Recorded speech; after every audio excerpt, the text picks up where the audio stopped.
ছোটবেলায় একদিন মাকে জিজ্ঞেস করেছিলাম, মা মুরগি কুরবানি দেওয়া যায় না? মা হাসতে হাসতে বলল, বাবা দুই পাওয়ালা প্রাণী কুরবানি দেওয়া যায় না। তারপর আমি মাকে বললাম, দুইটা মুরগি একসাথে তাহলে 4টা পা হবে, তখন কুরবানি দেব। তখন মা হাসতে হাসতে ফেটে পড়লো আর বলল, পাগল ছেলে, যা এখান থেকে, আমি এখন কাজ করছি, আমাকে বিরক্ত করিস না। আমার বাবা সামান্য একটা জুট মিলে চাকরি করতো, সামান্য বেতন পেত, সেই বেতন ওই কুরবানি দেওয়া সম্ভব হতো না। কুরবানি ঈদের দিন মুরগি জবাই করা যায় না, তাই বাবা ঈদের আগের দিন মুরগি জবাই করে বেছে হালকা রান্না করে কষিয়ে রেখে দিত। ঈদের দিন ভোরে বাবা মাকে ডাকতেছে, বাবা ওঠ, নামাজ পড়তে যেতে হবে। ঈদের দিন ফজরের নামাজ না পড়লে ঈদের নামাজ কবুল হয় না। ওদিক থেকে মা ধমক দিয়ে বলতেছে, তাড়াতাড়ি ওঠ, তোর জন্য কি নামাজের সময় বসে থাকবে? তারপর আমি আস্তে আস্তে উঠে চাপ করে উজু করে বাবার সঙ্গে নামাজ পড়তে গেলাম।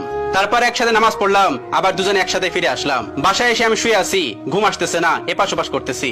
ওপাশে বাবা নফল নামাজ পড়তেছে। নামাজ শেষ হওয়ার পর মোনাজাতে কান্না করে কি যেন বলতেছে। আমি দেয়ালে কান লাগিয়ে শুনলাম, বাবা বলতেছে, হে আল্লাহ, তুমি আমাকে কুরবানি দেওয়ার সামর্থ্য দাওনি। আশেপাশে সবাই কুরবানি দেয়, কুরবানি গরু নিয়ে সবাই কত আনন্দ করে, কত ফুর্তি করে, কিন্তু আমি কুরবানি দিতে পারি না। আমার সন্তান না জানি কতটা কষ্ট পায়। আমাকে না হয় কুরবানির সামর্থ্য দাওনি, কিন্তু আমার সন্তান যখন বড় হবে তাকে অনেক বড় করে এবং কুরবানি দেওয়ার সামর্থ্য দিও। বাবার এই কথা শুনে সেদিন আমিও কেঁদেছিলাম। মনে মনে ভেবেছিলাম, আমি যখন বড় হব তখন আমি অনেক বড় একটা গরু কুরবানি দেব, আর বাবা সেটা দেখে অনেক খুশি হবে। তারপর সকাল হলো, বাবার সঙ্গে পুকুরে গোসল করতে গেলাম। ঈদের আগের দিন বাবা নতুন সাবান আনতো, সেই সাবান দিয়ে পুকুরে গোসল করলাম। তারপর গোসল শেষ করে বাড়িতে আসলাম। পুরনো পাঞ্জাবিটা পরে ঈদের নামাজ পড়ার জন্য ঈদের মাঠে গেলাম। আগেই বলে নেই, ওই সময় আমাদের 2 ঈদে নতুন কাপড় কেনার সামর্থ্য ছিল না। এক ঈদে কিনে দিত, সেটা দিয়ে 2 ঈদ পার করতে হতো। তারপর নামাজ শেষ করে বাবাকে নিয়ে গেলাম মাঠের দক্ষিণ পাশে, মেলা বসতো, সেখানে অনেক খেলনা বসতো। সেদিন আমি একটা গাড়ি কেনার জন্য অনেক কান্না করেছিলাম, কিন্তু বাবা কিনে দেয়নি। আমাকে একটা বন্দুক কিনে দিয়েছিল, আমি বাড়িতে এসেও কান্না করেছিলাম। মা তখন বলতেছে, কি চেয়েছিল ছেলেটা, কিনে দাওনি কেন? বাবা তখন ওপাশ থেকে বলতেছে, আমি কি করে কিনে দিব, ও যে খেলনাটা চেয়েছিল সেটার দাম 400 টাকা, আর আমার কাছে ছিল মাত্র 300 টাকা, আমি কিভাবে কিনে দিব? সেদিন আমি বুঝতে পেরেছিলাম আসলে বাবার সামর্থ্য নেই, তাই বাবা কিনে দিতে পারেনি। তারপর কান্না বন্ধ করে দিলাম। কিছুক্ষণ পর মা এসে আমার ডেকে নিয়ে গেল।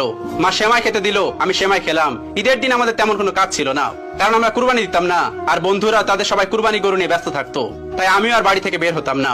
আর বাবা মায়ের রান্নার কাজে সাহায্য করত।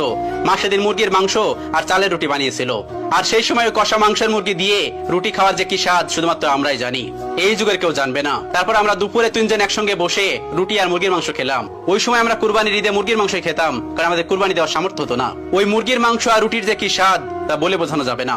বাবা মা আমাকে ছেড়ে গেছে অনেক দিন আগে, আজ আমার অনেক টাকা। আল্লাহ তাআলা আমাকে কুরবানি দেওয়ার সামর্থ্য দিয়েছে। এই ঈদেও আমি 2টা গরু কিনেছি। আমি যত ব্যস্ত থাকি না কেন, এই ঈদের মধ্যে আমি গ্রামে চলে যাই। আমি বাবার সঙ্গে ফজরে যে মসজিদে নামাজ পড়তে যেতাম, আমি বাড়ি যেয়ে সেই মসজিদে নামাজ পড়তে যাই। বাবার সঙ্গে যে মাঠে নামাজ পড়তাম, সেই মাঠে আমি ঈদে নামাজ পড়ি। নামাজ শেষ করে এসে কুরবানি দেওয়ার পালা, কিন্তু কুরবানি দেওয়ার জায়গায় আমি গেলাম না। ম্যানেজার এসে ডাকতেছে, স্যার চলুন, সবকিছু তো রেডি। আমি বললাম, আমি যাব না, তোমরাই দাও। লোকটা অবাক হলো এবং আমার দিকে তাকিয়ে রইলো। সে হয়তো মনে মনে ভাবছে লোকটা কুরবানি দেয়, কিন্তু কুরবানির সামনে যায় না। কিন্তু আমি ওকে কি করে বোঝাই, ওই গরু দেখলেই যে আমার বাবার কথা মনে পড়ে যায়। তখন আমি তাকে বললাম, যারা যারা কুরবানি দেয়নি প্রত্যেকের বাড়িতে কুরবানির মাংস পাঠিয়ে দিও। তখন ও বলল, আচ্ছা ঠিক আছে, এই বলেও চলে গেল। এখন কুরবানির দিনে গরু মাংস রান্না হয়, কত মানুষ আসে, কত আনন্দ হয়, কিন্তু আমার গরুর গোশত খেতে ইচ্ছা করে না, আমার ভালো লাগে না। আমার ইচ্ছা করে মুরগির মাংস দিয়ে রুটি খেতে। তবু আমি কাউকে কিছু বলি না, কারণ আমি জানি আজকে আমি রুটি আর মুরগির মাংস খেলেও সেই স্বাদটা আর পরিতৃপ্তিটা পাবো না। সেই স্বাদটা যে হারিয়ে গেছে, সেটা যে ছিল আমার মায়ের হাতের রান্না। যাদের মা বাবা নেই তারাই জানে মা বাবা ছাড়া ঈদের আনন্দ ঠিক কতটুকু। মায়ের হাতে সেমাই না খেলে, বাবার সাথে ঈদগায় না গেলে ঈদ কি আর হয়?